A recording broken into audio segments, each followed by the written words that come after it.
Then I considered I could take the Pastor Jordan approach and use some Mountain Dew, get it down to 5 minutes. I opted for an interim plan using my favorite drink. It's called tap water. I'd like to share with you today what I've gone through in my path to accept Christ and how it affected my understanding of our responsibilities for evangelism. When I was a child, we attended First Christian Reformed Church in Wyoming. I was a young boy. We had to wear our Sunday go-to-meeting clothes, they were called. And we had to be buckled up and ready to go at 8:30 in the car.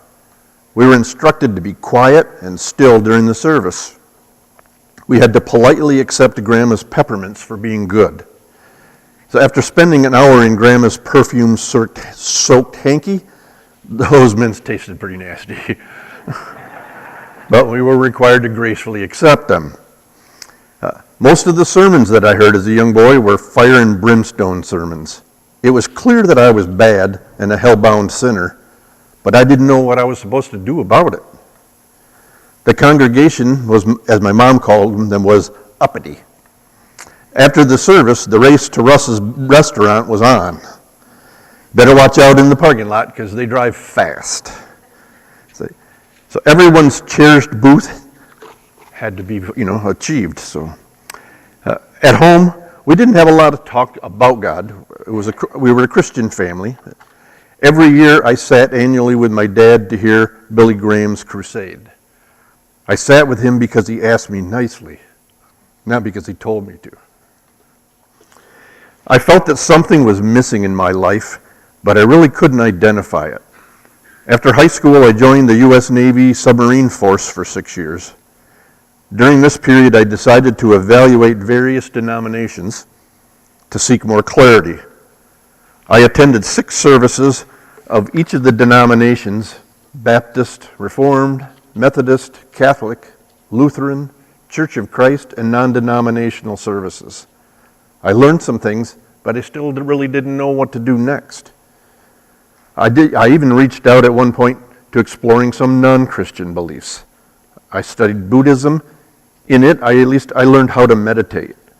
This taught me how to focus my mind and to remain calm. I also did a little studying of American Indian spiritual practices.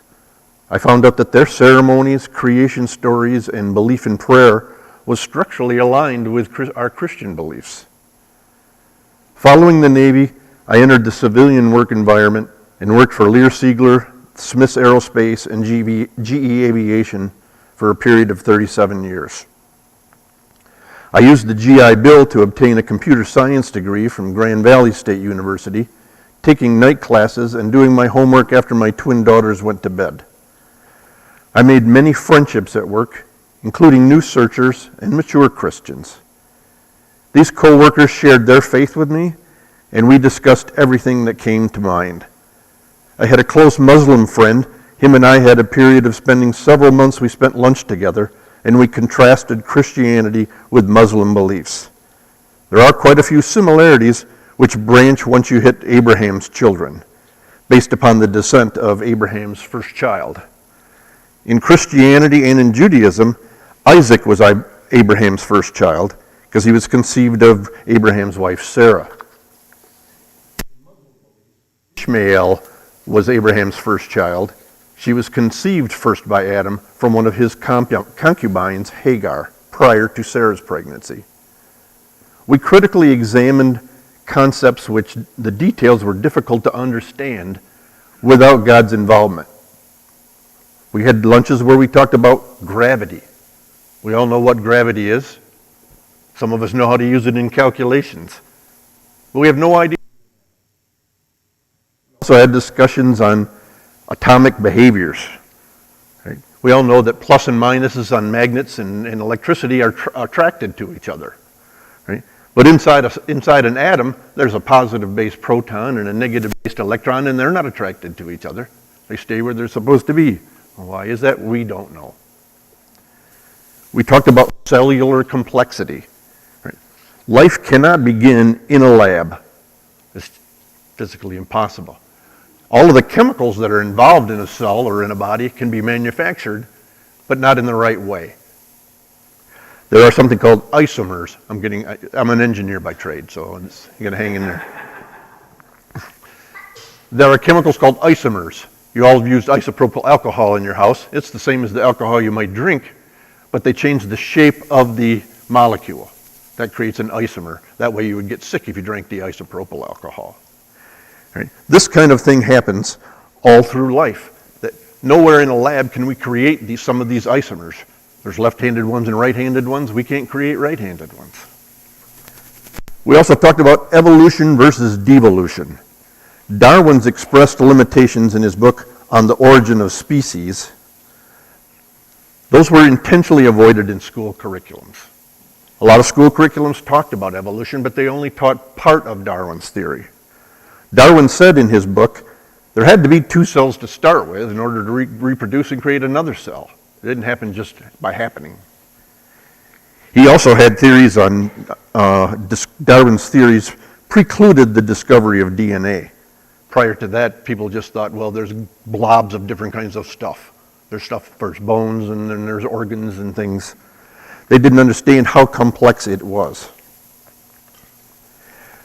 There are over several trillion different chemicals that make up all the cells in our body. It just absolutely boggles the mind.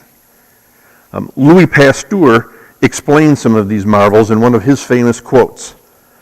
A little science takes one away from God, but much more science brings him back. Years later, I found myself quite adrift following a divorce with two twin daughters in school. I regularly traveled for work, and I traveled to most every state that has a U.S. Air Force base.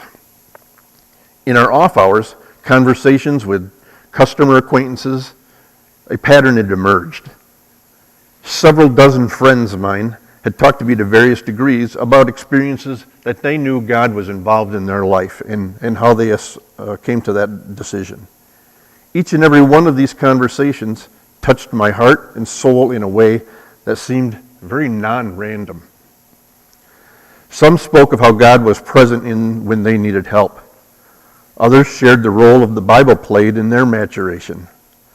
Yet others challenged me to read the Bible and to take time to pray and take time to listen. In the break room at work, which I visited frequently, I made a new friend in a woman called Karen.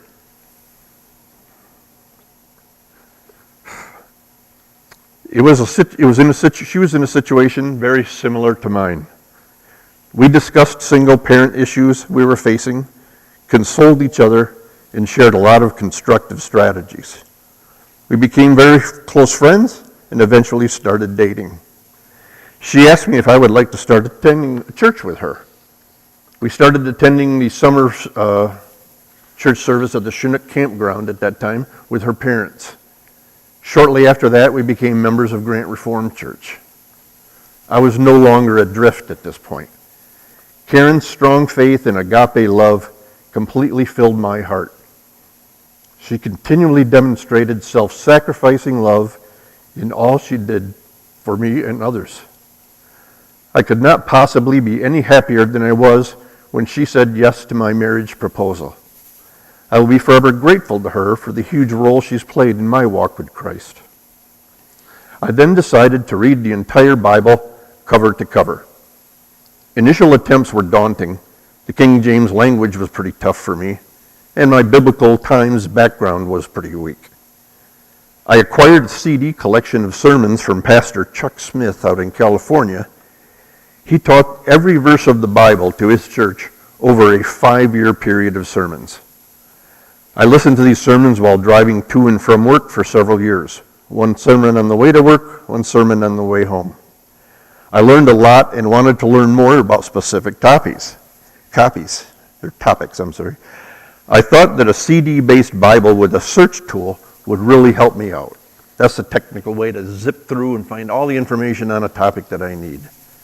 Unfortunately, these things sold for hundreds of dollars at that time, which was way outside my budget, or so I told myself.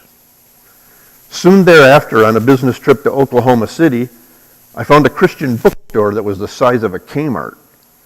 I was wandering through there and I found they had a one-day sale going on CD searchable Bibles for $9 a piece. Well, there went that excuse. I grabbed one for myself and one for a friend, and off my adventure began again. In 1998, I gave my life to Christ. I wanted to share my experiences and play a role in others' walks. As I started looking at evangelistic approaches, I found many documented methods that just didn't seem to bear fruit for most people. Some were too aggressive, where you would point at somebody and say, "Are you positive that you are going to heaven?" There are others where you would learn a specific set of verses, repeat those verses, and then wait for the person's response. My first pastor spent his first year following seminary in Taiwan to share God's message. He told me that he was embarrassed that in his first year of evangelism, not a single person committed themselves to Christ in his presence.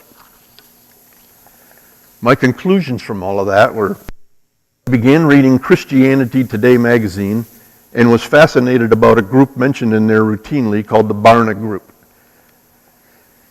Taking personal credit for an individual's acceptance of Christ seemed inappropriate. We do not know where in their walk any given person is. Nor will anyone's cleverness, debate skills, or persuasive approach result in a conversion. In Isaiah chapter 55, verse 8, the Lord tells us, "For my thoughts are not your thoughts, neither are your ways my ways." In its 40-year history, the Barna Group has carefully and strategically tracked the role of faith in America, developing one of the nation's most comprehensive databases of spiritual indicators. Their studies indicated that people who accepted Christ during adulthood have heard the testimonies or experiences of 15 believers prior to their acceptance of Christ. Just like my many friends and acquaintances that shared their faith with me, we are each works of God in which He leads us via multiple steps through multiple believers.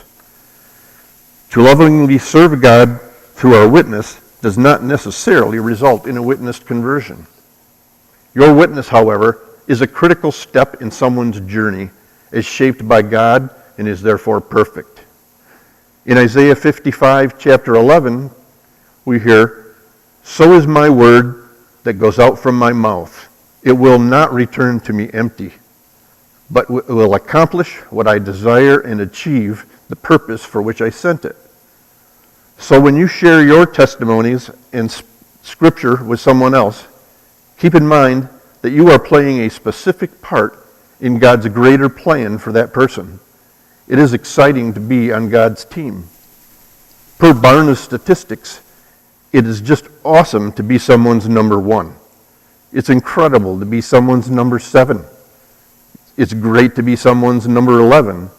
And all of these are just as important as somebody's number 15. Pray for God's guidance in witnessing, and He will lead you into His perfect plan. Thank you.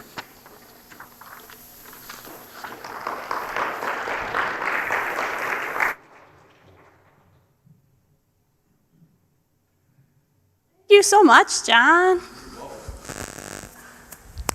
All right, please, everyone, let's stand together, and we are going to sing Amazing Grace to close out our service. Do, do, do, do.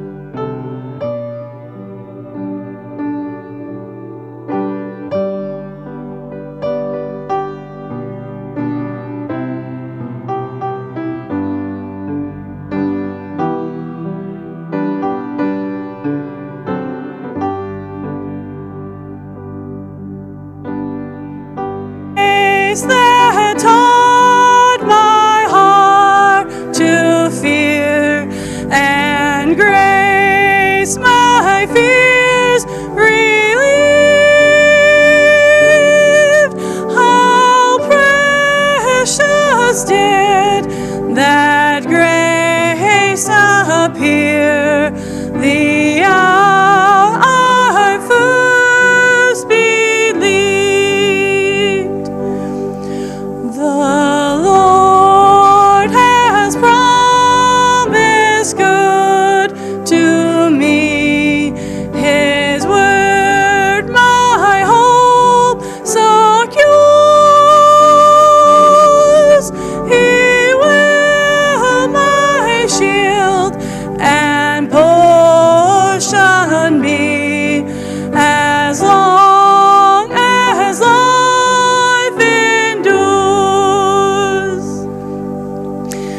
Through many dangers, toils, and snares, I have already come.